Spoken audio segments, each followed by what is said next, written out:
안녕하세요. 반값보험료 만들기입니다.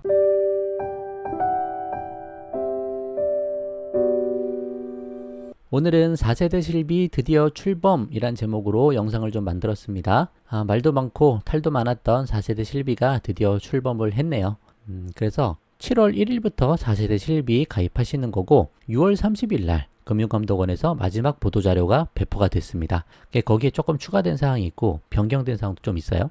그 부분들을 한번 좀 설명을 좀 해보겠습니다. 사실 우리가 다른 보험 같은 거는 크게 뭐 많이 알고 뭐 그럴 필요도 없어요. 그냥 3대 질병 진단비 그냥 암, 뇌, 심 가입하면 되잖아요. 뭐 얼마를 넣을지, 뭐 뇌혈관을 할지, 뇌졸중을 할지 뭐 그런 것들 작은 선택사항들 정도가 있을 거고 어떻게 좀 더 싸게 가입하냐, 어떻게 좀 더 쉽게 가입하냐 그 정도 차이지 별로 어려운 게 없거든요. 근데 실비는 사실 좀 다릅니다. 너무 중요하기도 하고 또 자주 바뀌니까 어렵기도 해요. 그렇지만 그만큼 실비보험이 가장 중요한 보험이기 때문에 틈틈이 공부하고 잘 알아놓을 필요가 있다.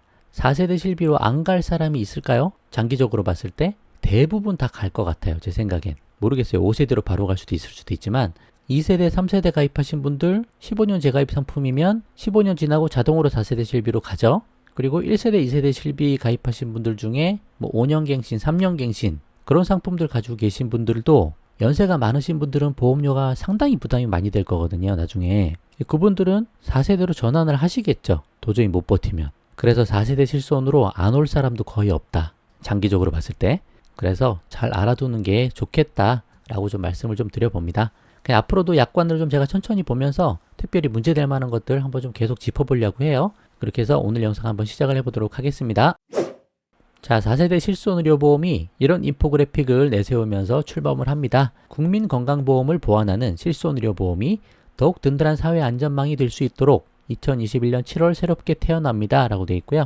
이걸 캐치프레이즈라고 하나요? 세 가지 이렇게 내세운 문구가 뭔가 보면은 의료 이용량에 따라 보험료를 형평에 맞게 부담하도록 보장체계가 개편됩니다. 할인 할증 이야기 하는 거죠. 그리고 소비자의 실손보험료 부담은 줄이고 뭐 보험료 좀 낮아진다 그 얘기겠죠. 그리고 기존 가입자도 새로운 실손의료보험으로 쉽게 전환할 수 있습니다. 실손 전환제도 통해서 4세대로 잘 넘어올 수 있다 그런 이야기를 하고 있습니다. 이렇게 보면 나빠지는 건 하나도 없는 것처럼 보이죠. 사실은 보장이 안 좋아지는 부분이 많기 때문에 우리는 꼼꼼히 잘 알아야 한다. 근데 이제 그런 건 있는 것 같아요. 금융이랑 뭐 금감원에서는 양쪽 입장을 모두 다 대변하는 거죠. 가입자 입장에서는 보장은 아무리 좋아도 나이 들면 유지를 못 해나가니까 결국 실비 해지하고 큰 위험에 빠지는 거는 대비해야 되고, 그리고 보험사 입장에서는 손해율 크다고 맨날 징징거리고 하면 이것도 어떻게 좀 봐줘야 되니까 양쪽을 이렇게 대변하고 서로 조율하는 그런 입장에 좀 처해 있는 것 아닌가 생각이 좀 듭니다. 그래서 이렇게 보도자료가 6월 30일 날 나왔고요. 그 제목은 아까 나와 있던 내용이랑 동일합니다. 그래서 전부 다 볼 수는 없고 제가 뭐 빨간색 쳐준 부분 위주로 제가 설명을 좀 해볼게요. 실비보험이 국민의 한 75%가 가입했다고 합니다. 아직도 25%가 가입이 안 돼 있네요. 그래서 한 3,900만 명, 약 4천만 명 정도 돼 있다고 보시면 될 것 같고, 일상생활에 필수적인 보험 상품인 만큼 그 역할이 위축되지 않고 지속 가능하도록 상품 구조를 합리적으로 개편하였습니다. 그렇게 나와 있습니다. 그래서 급여, 비급여로 분리하는 내용, 그리고 자기부담금 올라가는 내용, 보험료는 대신 좀 줄어드는 내용, 그리고 실손 전환제도 통해 넘어올 수 있다. 그 내용을 설명하고 있습니다. 그래서 그간의 준비를 마치고 15개 보험회사, 손보사에서 10군데, 생보사에서 5군데가 4세대 실손을 판매하는 것 같아요. 7월부터 판매한다고 되어 있습니다. 신규 가입도 그래서 가능하고 1, 2, 3세대 실비 가입자분들이 꼼꼼히 잘 비교 분석해서 4세대로 전환할 수 있겠다. 그런 내용을 설명하고 있어요. 그럼 어떤 회사인지 한번 보면, 자, 이렇게 손해보험사에서 한 10군데 정도 있네요. 그 생명보험사에서 7개 회사가 있었는데 2개 회사는 판매 중지했습니다. 뭐 팔고 안 팔고는 보험회사 마음대로 하는 거니, 어떤 물건을 팔지 말지는 보험회사가 결정하는 거니까 메리트가 없다고 보는 거겠죠. 그래서 대부분 회사가 신규 가입은 7월 1일부터 이제 가입이 가능한 걸로 돼 있습니다. 근데 4세대로 계약 전환을 하는 거는 다 7월 1일은 아닌 것 같아요. 뒤에 보면 뭐 한화 쪽도 8월 달, 여기 7월 22일, 8월.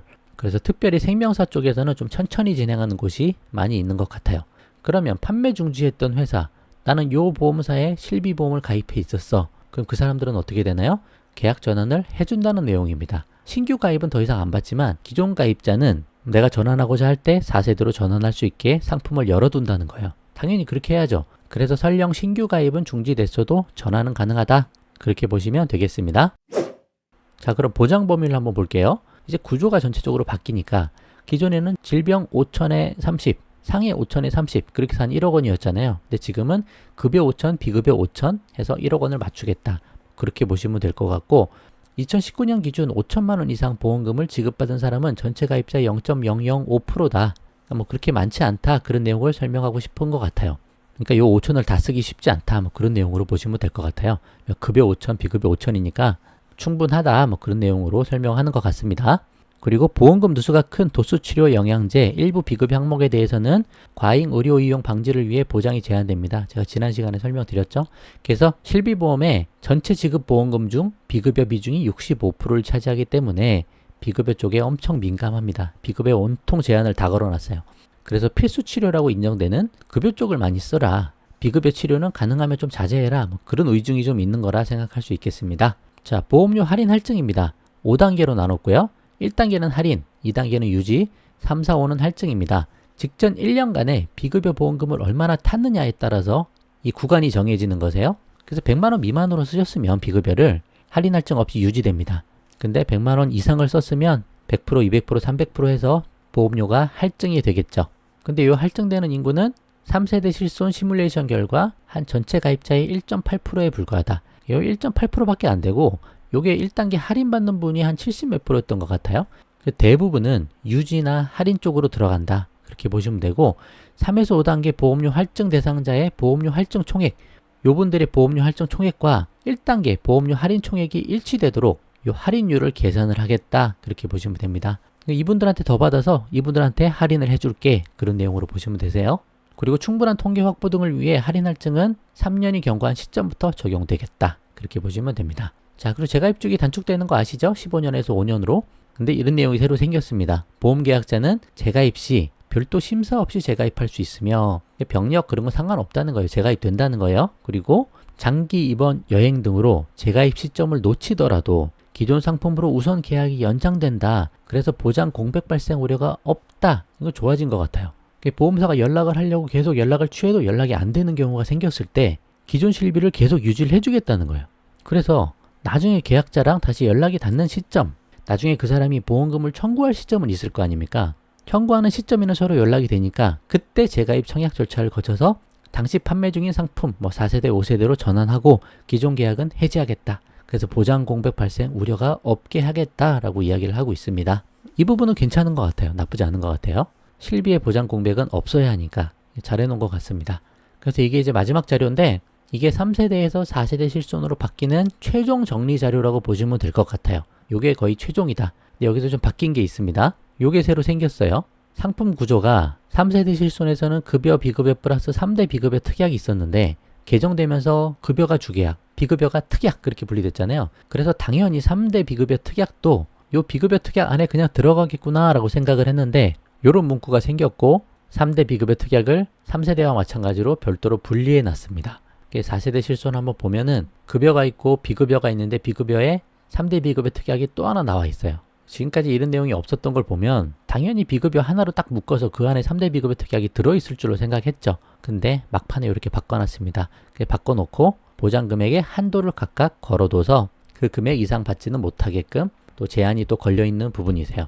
그래서 끝까지 잘 봐야 된다. 또 어떤 부분이 더 나빠졌을지 또 모르니까 그런 것도 한번 더 챙겨봐야 될 것 같고 또 혹시 좋아지는 부분도 있는지 그것도 한번 봐야 되겠죠. 그래서 조금 보장 입장에서는 나빠지는 부분도 있지만 보험료는 또 저렴해지고 그래서 보장이 좀 안 좋아지는 거에 대해서 너무 연연할 필요도 없다고 생각해요. 어차피 바뀌는 겁니다. 어차피 바뀌고 바꿀 수가 없는 거예요. 그렇다고 우리가 실비보험 가입 안 할 것도 아니지 않습니까? 그래서 우리는 어차피 바뀐 상황에서 우리가 내릴 수 있는 최고의 선택을 잘 하자. 그런 생각과 그런 마인드를 가지는 게 오히려 낫다. 그렇게 생각을 좀 해봅니다. 결론으로 맞춰볼게요. 가장 중요한 실비보험에 대해서는 우리가 시간 날 때 조금씩 공부해 두는 것이 좋다고 생각하고 나중에 이제 보험금 크게 타야 되거나 큰 문제가 생겼을 때 그때 집중적으로 보시면 되는 거죠. 시간 낼 때 이런 영상들 계속 보세요. 이런 게 있었구나 라는 거 좀 알아두시면 좋을 것 같습니다. 그리고 4세대 실비 관련해서 이제 몇 가지 더 상세히 좀 더 제가 알아보고 그리고 추가 내용 있으면 공유를 좀 해보도록 하겠습니다. 오늘 영상 여기까지만 하고요. 도움되셨으면 구독과 좋아요 부탁드리고 공유도 많이 부탁드립니다. 마칠게요. 감사합니다.